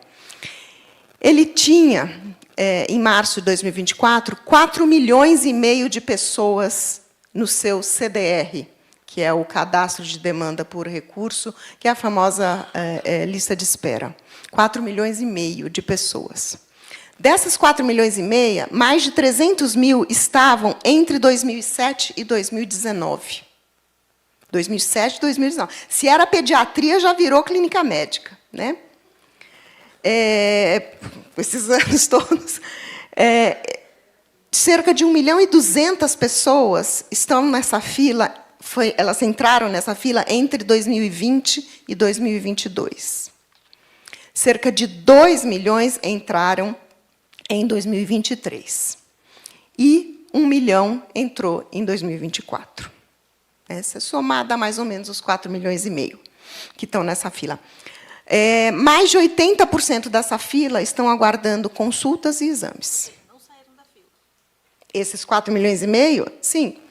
Todo dia entra alguém, sai alguém, né? A fila é dinâmica. Mas, em grandes números, né? Esses números estão arredondados, evidentemente, só para a gente ter uma ideia. O que isso nos mostra? Quando eu vejo que tem 300 mil pessoas aguardando de 2007 a 2019 numa fila, isso demonstra para mim que essa fila não está sendo olhada, que isso não é uma fila, que isso é um amontoado de nomes num sistema, né? E de quem é a responsabilidade por olhar? É de todos nós. É de quem inseriu, é da regulação, é de quem tem oferta para aquilo que aquela pessoa está esperando, né? Recentemente, a Secretaria de Estado publicou, na verdade, a CIB, né? Foi uma proposta da Secretaria de Estado, e a CIB publicou a deliberação 36, foi no dia 2 de abril, que é uma deliberação que visa requalificar filas, exatamente. E aí tem todo um processo de devolver para quem colocou esse paciente na fila. Essa pessoa está viva? Ela ainda precisa? Entendeu? Porque é necessário fazer isso. Isso nós estamos falando do que está no sistema estadual, fora os sistemas municipais. O SIGA, por exemplo, que o senhor citou, ele não está contabilizado aqui nesses números, que é do município de São Paulo, que tem 1/3 da população do Estado, né? Então, como eu falei, grande parte dessa fila são consultas e exames. Tem duplicidade? Deve ter. Tem gente que já morreu? Deve ter. Tem gente que mudou, que está morando no Mato Grosso, que está morando... Deve ter também. Tem gente que pode até não ter mudado, mas eu perdi o contato desta pessoa, que foi no doutor consulta, né? Eu perdi o contato dessa pessoa. Tem tudo isso. Por isso que a gente precisa... As filas, elas têm que ser identificadas. E eu costumo dizer que a gente tem 2 jeitos de verificar a fila. Um é administrativo e outro é clínico. Administrativo é saber, você existe ainda, você precisa disso, você ainda mora aí, o seu contato ainda é esse, né? Preciso saber disso. Então, periodicamente a cada 3 meses, a cada 4 meses, eu não sei, cada um com a sua possibilidade, mas tem que ser feito um contato com essa pessoa para saber. Precisa, olha, você está aqui na nossa fila de endoscopia. Ele liga e fala assim, não, eu já fiz essa endoscopia porque eu tive um sangramento, urgência, entrei no pronto-socorro, fiz. Já não precisa mais. Quer dizer, precisa de outra coisa, né? Mas não mais da endoscopia. Então, é necessário esse controle administrativo. E o controle clínico. Não, eu existo, eu sei localizar, eu preciso. Olha, você estava com uma classificação de risco que dava para aguentar 6 meses. Só que agora ele piorou. Ele teve um outro quadro. Então, essa avaliação clínica de quem encaminhou também é necessário fazer periodicamente. Não é porque uma pessoa que fica 1 ano numa fila de um exame, ela precisa voltar para quem pediu esse exame. Né? Porque será que ainda precisa? Será que é esse exame ainda? Né? E tem o retorno. Enfim, pensar em linha de cuidado. Né? Não estou falando de coisas fáceis, Luciana. E, finalmente, que é o 3º ponto, é quando eu saio da fila. Saio da fila é o quê? Eu consegui minha vaga. Né? No caso aqui do paciente que já está com diagnóstico, né, a gente tem, como a Sônia falou, o protocolo, né, de regulação do acesso para início do tratamento, que foi modificado recentemente, né, a Sônia até já falou então, sobre isso. De qualquer forma, o que eu queria reforçar aqui é o que eu tenho chamado, eu trabalho com regulação há muitos anos. A gente tem que fazer uma regulação que produza cuidado. A regulação ela não é meramente burocrática e administrativa, não é ter um sistema robusto, bacana, cheio de funcionalidades. Isso é importante? Ajuda a beça. Ajuda a beça. Mas, se não tiver o profissional que olha para aquele número, para aquele nome, e entender, de fato, a necessidade, quando, inclusive, que eu tenho que burlar o protocolo ele ajuda, ele é regra. 80%, 90% das situações, o protocolo vai dar conta. Mas vai ter aqueles 10%, aqueles 5%, que é da subjetividade, que é daquela situação, da singularidade daquele sujeito. E aí eu tenho que saber quando que eu tenho que quebrar esse protocolo. Mas, para isso, eu tenho que ter diálogo, eu tenho que conversar com quem encaminhou, por que encaminhou, qual é a situação, enfim. Então, tudo isso é o que a gente fala que é a regulação produtora de cuidado. E, por fim, o 4º aspecto, que já foi falado aqui, que é a tal da transparência. Né? Transparência da fila, que hoje ainda é uma dificuldade. Veja só, você pensa na situação, você, mulher, sair de uma unidade básica de saúde, você fez lá a mamografia, demorou lá uns 2, 3 meses, né? Perfeito, fez a mamografia, você está com um BIRAD 5, com uma forte suspeita, o médico falou isso para ela, porque no consulta ele falou. E aí, na unidade básica, fala assim, olha, nós vamos inserir o seu nome no sistema, e assim que tiver uma vaga, nós vamos entrar em contato. Você fica lá em casa esperando. É desesperador, gente. A pessoa tem que ter direito a, pelo menos, saber se o nome dela está no sistema. Eu não estou falando nenhum lugar na fila. E vou te saber falar. Assim, eu existo para esse sistema. E vou te falar, até a mocinha que tem que pôr o papel dela no sistema e não põe. Ainda tem isso. Isso, porque sim. ela não sai da consulta com o papelzinho dela, com o nome dela no sistema imediatamente. Porque tem alguém também que demora, fica com uma filinha de papel aqui para pôr tudo ao mesmo tempo. Você sabe que eu trabalho com regulação há alguns anos. Hoje em dia eu estou como assessora, não estou, mas uma das questões que eu mais sou acionada por pessoas que têm parentes com, normalmente, câncer, porque câncer é o que deixa, né?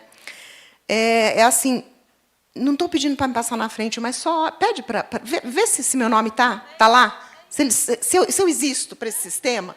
É isso que as pessoas querem saber. Não tem então, onde procurar, né? a gente não tem onde ligar. A gente, enquanto gestor público, nível nacional, estadual, municipal e hospitais também, tem obrigação de fornecer essa informação para o cidadão. Isso já está, já era para ter acontecido há muito tempo. Então, essa questão da transparência. Aí eu vou citar aqui, para finalizar minha fala, alguns desafios. Você não citou ainda? Eu citei problemas. Eu acho que o primeiro desafio que eu falei já é a gente transformar a prática regulatória numa prática que produza cuidado e que não seja só uma prática administrativa e burocrática. E aí, eu vou dizer que quanto mais próxima ela estiver do cidadão, mais chance ela tem de se humanizar e de produzir cuidado. Uma regulação que é operada centralmente no Estado, como São Paulo, é difícil, porque está longe demais, entendeu? Então, é incentivar os municípios a terem as suas práticas regulatórias. E, quando eu falo de prática regulatória, eu não estou falando só de central de regulação. Eu estou falando da regulação que ocorre na unidade básica, no ambulatório de especialidade, dentro dos hospitais. Todo mundo regula, não é? E a central ela tenta olhar esse território aí e mediar essa situação. Então, a gente ter esse desafio de ter uma regulação que, de fato, produza cuidado. Acho que a integração entre a atenção básica e a atenção especializada é um desafio para o SUS. Não só porque temos serviços municipais e estaduais, que são entes diferentes, mas também dentro do próprio município. O senhor citou o município de São Paulo, a integração da atenção especializada no município de São Paulo com a rede básica também é um desafio a ser enfrentado, né? E aí a gente tem alternativas para isso, né? Como eu já falei, matriciamento, prontuários compartilhados, telesaúde, enfim. Os diversos sistemas regulatórios. São Paulo tem SIGA, tem o outro que tem o CISREG, lá do Ministério da Saúde, tem alguns que têm o CIRESP, que é da Secretaria, tem outros que compram no mercado, um sistema privado. Então, a gente opera. Isso não vai mudar. Né? Não vai mudar, até porque são entes autônomos, cada um vai comprar o que acha interessante, o que acha melhor. Mas a gente tem que migrar para uma interoperabilidade. Agora eu aprendi um nome novo, que eu não sou da informática, tá, gente? Que é ter APIs, né? que integrem essas filas de espera, pelo menos. Tá certo? Então, tem a fila de espera que está do SIGA, ela tem que integrar com a fila de espera do CIRESP, e assim de cada município. Então, a gente ter sistemas mais integrados, que é um grande desafio. E não estamos falando de coisas simples, porque não é só uma questão de informática. A gente tem que padronizar nomenclaturas, a gente tem que pactuar protocolos. Né? Só o exemplo da nomenclatura é clássico, né? Cada um chama um exame de um nome. E aí, quando você junta isso, como é que você sabe que é a mesma coisa? Estou terminando, tá? Então, assim, e a alimentação dos sistemas. Na mesa primeira, a gente falou com relação ao Registro Nacional de Câncer, com relação a outros sistemas para identificar aí, né? E a gente ter essa noção aí da morbidade por câncer, mas os sistemas regulatórios também. Então, e aí eu vou apontar dois grandes desafios. Ter a totalidade das vagas reguladas. E aí eu não acho, desculpe, eu não acho que é exemplo, um hospital que fala assim, chega aqui, eu boto para dentro. Tem que ter um olhar do gestor, a gente tem que priorizar risco. Então, tem que ter a totalidade das vagas reguladas. De primeira consulta, é claro que o retorno ele vai organizar internamente. E a outra informação é do início do tratamento. A Sônia falou aqui, mostrou na tela.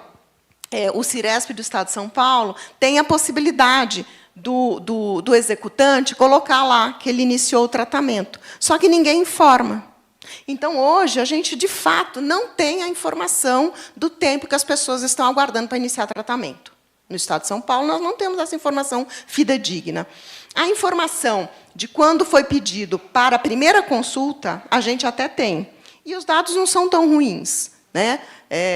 A última vez que eu vi a Raquel falar sobre isso, acho que eram mais de 80% estavam entre 30 e 40 dias para uma primeira consulta.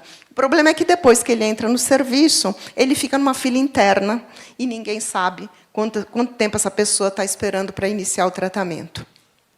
E, por fim, a colega falou das OCIs, né? Que o Ministério, nós estamos muito ansiosos e numa expectativa muito boa, né, que a primeira OCI seja a OCI do câncer de mama, do câncer de colo, para, de fato, a gente conseguir, a nossa expectativa é que a mulher consiga fazer todos esses exames dessa linha de cuidado para chegar no diagnóstico do câncer num mesmo serviço, que ela não tem que ficar pipocando, faz a mamografia num lugar, faz o ultrassom no outro, faz a biópsia no outro.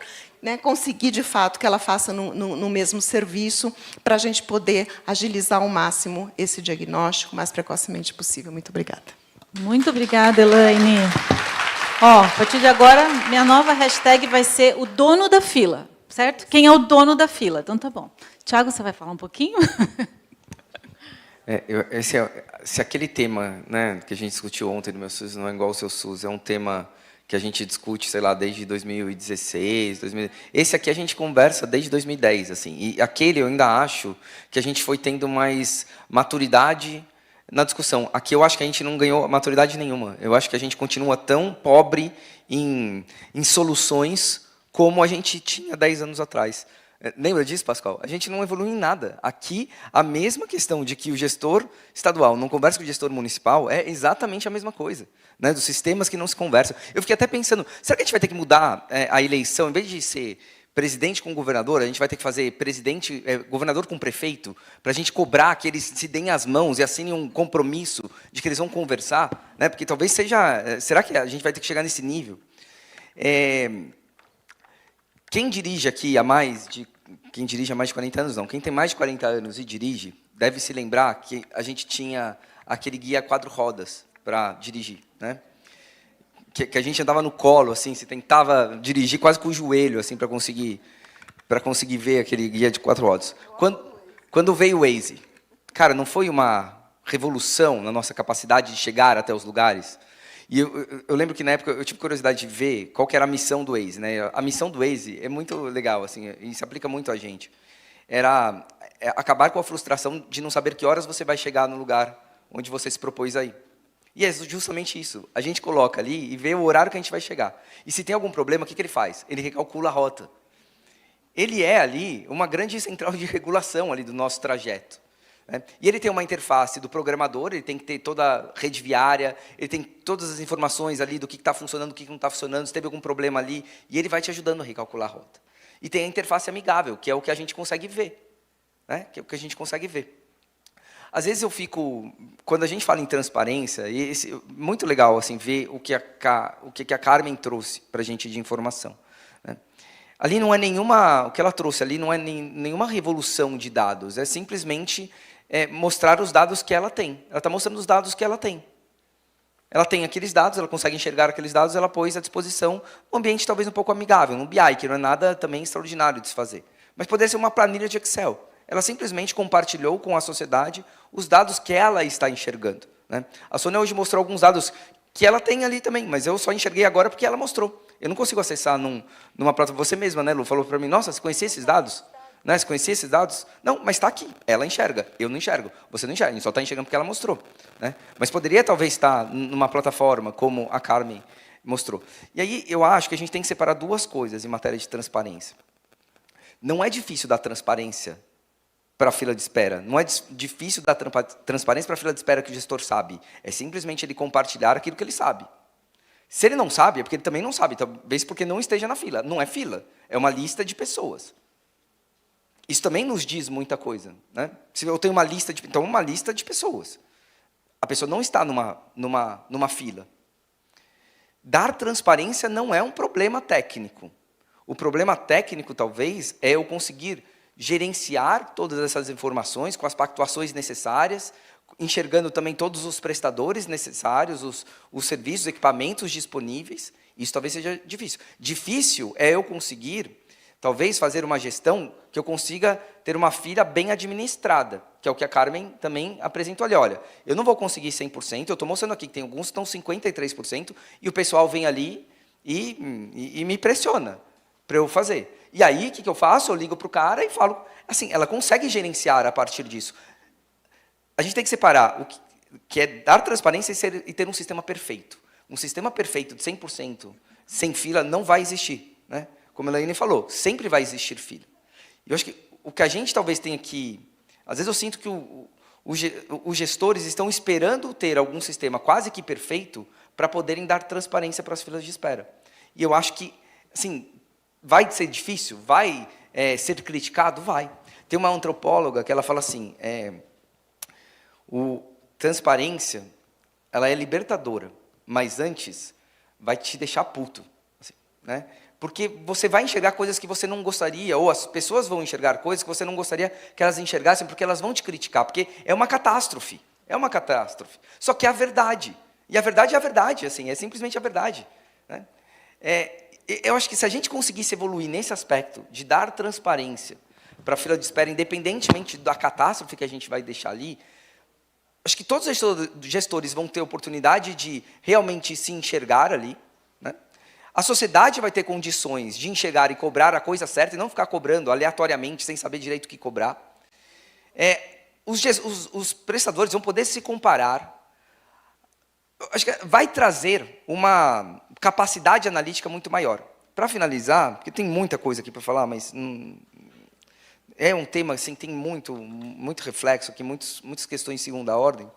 Mas eu lembro uma vez conversando com a Carmen, ela falou assim: sabe uma coisa que me ajudou muito a transparência da fila de espera? Com ações judiciais. O judiciário começou, a hora que ele viu que eu tinha uma fila, que eu estava administrando dentro das minhas possibilidades, ele começou a pensar 2 vezes antes de passar alguém na frente. Porque eu falei assim, então tá bom, eu vou passar quem na frente dessa lista aqui? Né? Quem que eu vou passar na frente dessa lista? E eu tenho aqui fazer algumas reflexões para além de uma fila cronológica. É a questão clínica, como acontece, a gente aceita muito bem na questão dos transplantes, né? Mas isso começa a trazer na sociedade, não vai ser do dia para a noite, mas uma certa confiança. Olha, eu estou na fila. Eu, pelo menos, tenho aqui a paz de espírito de saber que eu estou na fila, né? Posso até não achar que é um tempo razoável, posso brigar para que o tempo seja menor, mas eu estou vendo ali. Eu estou acompanhando, né? Eu estou ali, pelo menos com alguma sensação um pouco mais... Estou um pouco mais acalentado por estar ali na fila. Então, acho que o ponto que, neste momento, eu acho que era possível refletir era essa questão da transparência. E só mais um ponto que eu esqueci, eu acho que é importante para a gente também, Lu. Aspectos práticos, né? O Oncoguia tem um canal de atendimento ao paciente, né? Um 0800, né? Um multicanal ali. Aí acho que talvez é uma pergunta assim, qual é a nossa... O que vocês pensariam para a gente colocar no nosso protocolo de atendimento quando chega um paciente que está esperando na fila, né? A gente discute muito, o que a gente vai falar para esse paciente? O que a gente pode fazer para, de repente, estimular que o paciente que não sabe estar na fila descubra... Vou falar para ele ir no posto de saúde, vou falar, o que a gente faz numa situação como essa, né? A gente até discutiu, vamos mandar via lei de acesso à informação? Porque, teoricamente, esse é um canal que até demora, eu acho, 20 dias para ter acesso, né? Mas perguntar assim, olha, sou fulano de tal, meu nome é esse, meu CPF é esse, me recomendaram fazer uma colonoscopia. Aonde que eu estou na fila? Eu fiquei até pensando assim, isso pelo menos vai obrigar alguém a dar uma resposta? Se a pessoa não estivesse na fila, vai ter que achar essa pessoa e colocar numa fila. Ou vai ter que dizer assim, você não está em nenhuma fila. Tudo isso é uma informação relevante para eu poder saber o que fazer. Se eu vou no doutor consulta, né? Eu vou fazer só uma defesa ali do hospital também, né? Do Aristides Maltês, porque eu fico pensando assim, cara, o negócio está uma catástrofe. Chega um paciente ali E ele fala assim, entra aqui, eu estou pagando meu bolso mesmo, não é isso, ele está pagando o bolso, ele não vai receber. Né? Ele vai extra-teto que ele vai receber aquele paciente. Então, nessa catástrofe, eu sei que não é o ideal, não é o ideal. Agora, a regulação não funciona, eu vou esperar por uma regulação que não funciona, também eu acho que é muito difícil julgar o hospital nessa situação.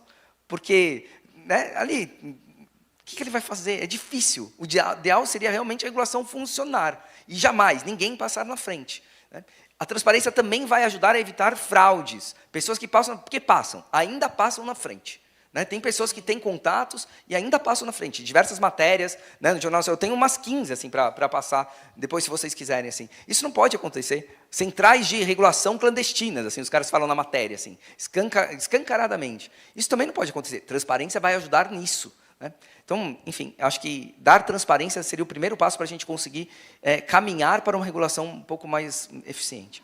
Eu vou aproveitar aqui. Eu confesso que eu não sei se essa pergunta alguém da mesa é a pessoa indicada para responder, mas acho que é um assunto que vira e mexe acontece, pode ser uma oportunidade aqui para a gente quebrar mitos, né, esclarecer fake news. Mas tem a pergunta, né, que a gente ouve muito, poxa, eu estou na fila, daí eu vou lá e passo no doutor consulta, eu faço uma vaquinha e faço um exame. Então, dúvida número 1, que se eu volto para o SUS, que esse exame não é aceito. E que aí o paciente fica esperando até que ele consiga fazer o exame pelo SUS, porque esse exame de fora não é aceito. A gente escuta muito. Dúvida número 2, a pergunta é essa, né? Se eu passei em consulta ou fiz exame, se isso vai agilizar ou dificultar ainda. Né? Então, acho que está bem parecida ainda. Alguém consegue me ajudar com isso? Pode começar, pelo menos. Eu acho que isso varia de local para local. Eu vou falar do município de São Paulo, porque eu já atuei na regulação do município de São Paulo. O município de São Paulo, se você chegar, a orientação, sempre ocorre nas 500 unidades básicas? Não vou saber te dizer, mas qual é a regra? A regra é, se você chegar lá com um exame que comprove que você está com diagnóstico de câncer, você não precisa passar nem no clínico da unidade básica. A própria regulação, a recepção lá da unidade, ela já vai agendar, né, ou colocar na fila para iniciar o tratamento. Essa é a regra. Pode não ocorrer. Nós trabalhamos também com uma situação de uma rotatividade muito grande de profissionais, nem sempre. Então, mesmo o protocolo de alta suspensão, né, muda a equipe, ele não sabe qual é o protocolo, enfim. Mas a regra é essa. Então, o paciente, se ele está precisando, aguardando uma tomo, faz a tomo no privado, e se aquilo, né, ou a biópsia, ou seja lá o que for, comprova o diagnóstico dele, ele vai na unidade, que eu acho que é como deve ser. Né? O paciente está com diagnóstico, já ele não precisa gastar tempo. Agora, tem outras situações que eu já vivenciei, que é o paciente iniciou o tratamento. Ele entrou na primeira consulta, lá no serviço oncológico. E aí ele estava aguardando uma cirurgia. Aí, a cirurgia, o próprio médico fala assim para ele, olha, aqui vai demorar uns 3, 4 meses para a gente conseguir te operar. Se você conseguir no privado, é melhor, porque era bom você operar logo. O cara junta toda a família junta e paga, e opera. Só que depois que operou, ele tem que continuar o tratamento, ele tem que fazer a quimio, ele tem que fazer... E aí o dinheiro acabou, né? Ele operou, matou o dinheiro, aí ele volta para o SUS. Só que quando ele volta para o SUS, ele não volta para esse hospital, que sugeriu que ele fosse fazer a operação no privado, para continuar e fazer a quimio lá, ou o que for necessário lá. Ele volta para a unidade básica. E aí, quando ele entra na regulação, ele entra como um paciente novo. Né? Então, são questões que a gente, de fato, precisa melhorar. Pascoal? Eu acho que, às vezes, a gente recebe pacientes via regulação que vem com exames de doutor consulta. Né? Por isso que eu fiz a questão de falar que ele virou como uma central de regulação. Eu desconheço que a unidade básica não aceite o exame. Né? Agora, citando o que a doutora falou aí agora, eu acho que esse médico ele tinha que ser banido da instituição. Me desculpe, mas Essa é a colocação. E gostaria também só de colocar uma coisa, doutora, eu discordo quando a senhora fala que nós, como unidade executante, somos responsáveis pelo paciente que está lá na fila de regulação. Eu não entendo dessa forma, né? Porque nós nem sabemos quem é o paciente que está lá na fila de regulação. Você também não sabe, é isso? Você não sabe quem está na fila e quem vem para você. A gente só oferta as vagas lá e vem depois da regulação quem são os pacientes que virão naqueles dias que foram ofertados de consulta, né? Em relação ao Auristides, em função do que a senhora falou, eu entendo e realmente não deve. A gente não deve realmente colocar as pessoas para dentro, porque existe uma fila e tem que ser respeitada. Mas eu vou contar um caso aqui que aconteceu em Salvador, por conta de quando a gente ouviu isso. A pessoa responsável pelo DERAC, a gente saiu depois para jantar, e eu perguntei à pessoa, mas por que não existe uma forma de controle da regulação? E ele me respondeu que, infelizmente, o sistema é tripartite. A hora que o governo descentraliza, isso é responsabilidade de estados e municípios. Eu falei, mas por que o DERAC não chama para si e tenta organizar o serviço, né? E aí a resposta que ele me deu foi assim, vai ser difícil você convencer 5.400 municípios, né, 20 e poucos estados, para que realmente a gente organize um trabalho desse. Então, eu acho que tem duas coisas que eu vejo no Sistema Único de Saúde, que eu acho um sistema perfeito, mas tem duas coisas que eu vejo como um obstáculo. Primeiro, é o problema da regulação, que eu acho que não deveria ser dessa forma descentralizada, eu acho que deveria haver uma centralização maior, e a parte de auditoria, né, que entendo eu também que há uma forma de interpretação, já disse isso ontem, né, os municípios interpretam de uma forma a auditoria, as normas que vêm de auditoria do Ministério, o Estado também interpreta de outra forma. Então, essas duas coisas eu acho que tinha que ter um guarda-chuva maior e um controle maior por parte do Poder Federal. Opa!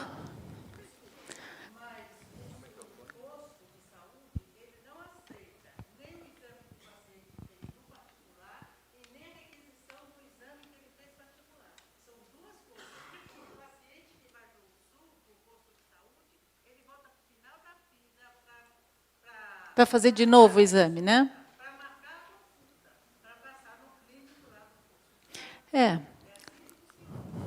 Obrigada, tá?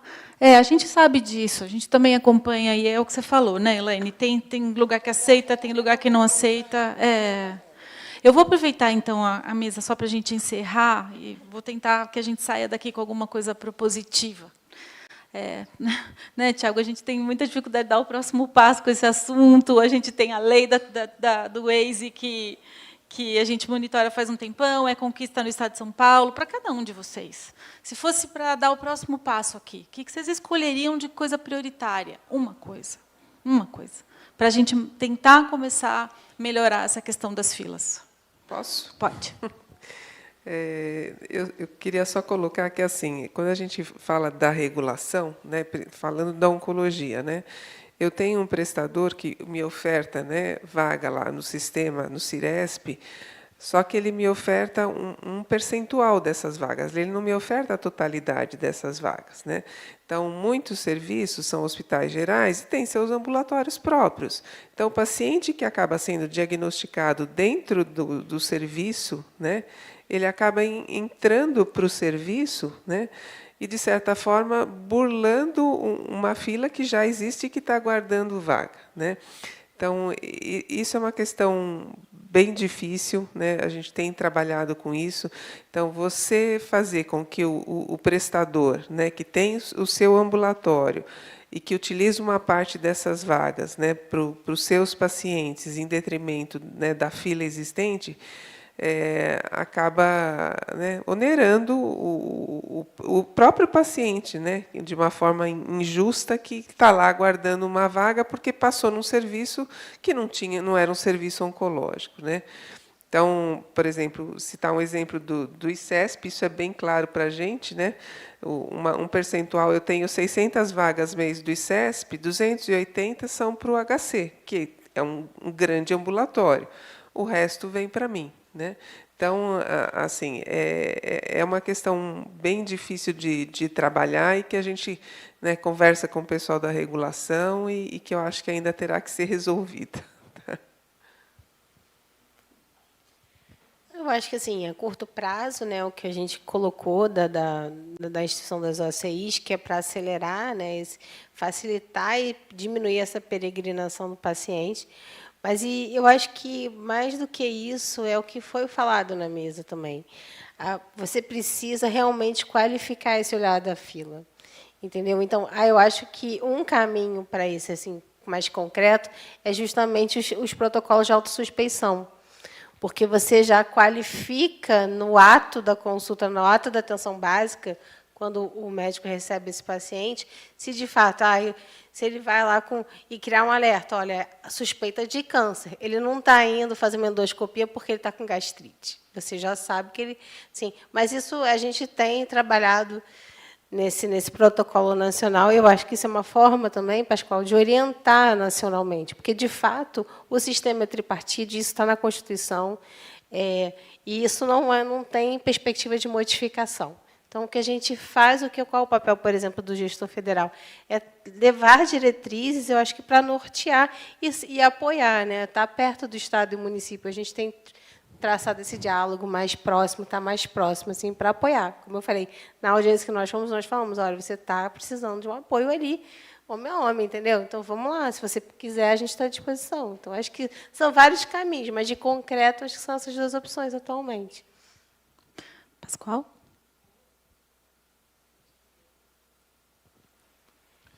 Bom, eu acho que, assim, a curto prazo, eu vejo que seria uma capacitação de todos os envolvidos no sistema, né, mas de acordo com uma regulação única, né. Eu vejo só assim. Eu não vejo outra alternativa a não ser isso. Como a doutora Elaine falou, existe a fila? Existe. Agora precisamos realmente definir aqui quem é quem no próprio sistema. Então, eu acho que a capacitação, né, e aí eu falo de novo, dos 5.400 municípios, mas sobre uma orientação do próprio Ministério da Saúde. Eu acho que esse protocolo, o Estado de São Paulo já fez muito bem, de alta suspeição, né? Eu acho que é o caminho. Eu acho que são tantos fatores que impactam nisso, que, obviamente, vão ter que ter muitas ações, né, para você ir mitigando aos pouquinhos. Algumas coisas eu acho que podem fortalecer. Assim, o gestor mostrar o que sabe, a fila que ele tem, eu acho que isso vai dar asas à imaginação, assim, da sociedade. O conhecimento até para a gente, né, olhar ali junto. Exato. E falar, nossa, quanto caso aqui, né? Vamos... Exato. Acho que esse é um ponto, assim, que não é difícil de fazer, vai doer, mas não é difícil de fazer. Eu acho que a CIT, a Comissão Intergestores Tripartite, porque é um problema muito de pactuação, um problema muito de diálogo entre gestores. Deveria ter, se tem, eu não sei, porque também isso não é transparente na CIT, algum tipo de grupo de trabalho permanente só para discutir esse problema da regulação. Eu acho que isso era fundamental. Isso ser muito transparente também, né? Eles têm que gravar essas reuniões, a gente tem que ver o que eles estão discutindo, se é uma reunião de alto nível, se é uma reunião ali mais ou menos, e quanto mais transparente, acho que mais engajados eles vão ser. E talvez, o último ponto prático, alguma ouvidoria melhor. Hoje eu acho as ouvidorias do SUS muito ruins, assim, elas demoram para dar resposta para o paciente, as respostas são meio que padronizadas, eu acho que teria que ter algum tipo de ouvidoria mais ativa, sabe, para ajudar esse paciente que está completamente perdido. Que atendesse por telefone, né? Sim, é mais fácil. Como você pediu um só, mas eu vou concordar que acho que capacitação é uma questão fundamental. O problema é que não é uma, né? São processos de educação permanente, porque o tempo todo tem uma rotatividade grande, são mais de 5.000 municípios e quantos estabelecimentos de saúde, né? Então, tem que ter, de fato, uma política de educação permanente que abarque a questão da regulação, né? E nessa questão da transparência que você falou, tem um passo que está sendo dado. A gente, no Estado de São Paulo, tem uma lei, né, agora, que foi publicada no ano passado, que fala da obrigatoriedade da transparência. E a Secretaria de Estado publicou uma resolução recentemente, instituindo um grupo, né, de trabalho, do qual eu faço parte, representando o COSENS, para estabelecer aí alguns regramentos para, de fato, e eu estou acreditando muito que isso vai andar. Então, põe um guia pode nesse pôr a grupo aí. gente no grupo. E a Priscila falou isso publicamente para a gente na audiência. Né? Ela se comprometeu e falou que isso ia acontecer. Inclusive, está previsto via Poupa Tempo, não tem o aplicativo do Poupa Tempo em São Paulo, ter uma área que seja para a saúde, para a pessoa poder consultar. Enfim, vamos torcer para que isso dê certo. Eu acho que seria um passo importante. Bom, gente, eu vou encerrar essa mesa também com mais um compromisso de mais um fórum só sobre esse tema.